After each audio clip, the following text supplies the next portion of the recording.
Talyn's got a condition called transverse myelitis, which causes significant swelling of the spinal cord and has left her with a spinal cord injury. And she was in intensive care for just over a month on a ventilator. The condition actually caused she was paralysed from the neck down. So within 16 hours, she went from perfectly fine, having sore feet, to then couldn't breathe and she was a quadriplegic. Slowly over the course of the month, she slowly started to get movement back.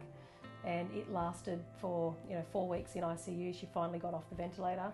Then we moved over to C1 North, and then after that we were put into the care of Rehab to Kids. We moved up to Care by Parent, which is where you could go home on weekends, in June. So in total we were in hospital for 4 months. That's 300 hospital meals, I just have to say, which is very bad. And we were in hospital for 4 months.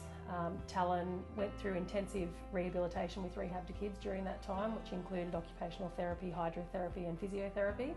And she went from, like I said, paralysed from the neck down. When she first started moving her hands, she couldn't use her hands at all. She couldn't pick things up.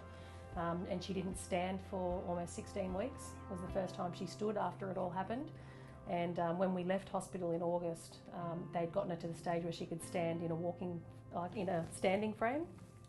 And over the course of between when we left hospital to now, she's been undergoing intense therapy, and we come back to the hospital for quarterly spinal clinics. And we check in with the physios from Rehab to Kids and just constantly monitoring her progress. And they're pretty impressed with how far she's come. But yeah, it's been an uphill battle. We're nearly 2 years since the initial onset.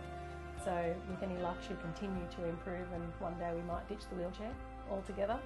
But unfortunately, things like being catheterised and having to wear AFOs and probably needing some sort of support to walk will probably be part of her life forever.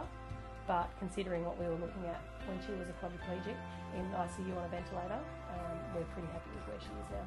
It's during our time here, it's one thing I said to everyone was the staff at the hospital made a situation that you can't ever imagine being in.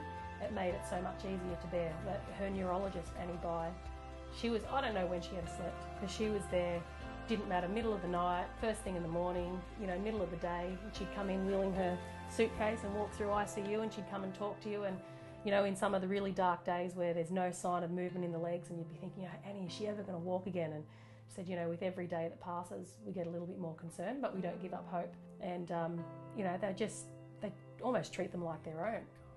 Like nothing's a big problem. They're really patient. And for us as the parents going through that, like without the staff that were here, we would not have coped. It's horrible because we wish we never had to go through it. But some of the people that we met and the staff that we met, it's, if you've got to go through a bad situation, this is the place to be. So for us, all the fundraising and everything that gets done, like for families like us, it's something that without the therapy that we have had access to, like she never would have recovered the way that she has. So it's really critical for any kids that end up like this, in this situation, that need that help from Rehab to Kids, whether it's a brain injury or a spinal injury. Those services, our kids don't have any hope without those services. So for us, it's really important, and we can't thank everyone enough. Thank you for helping kids like me.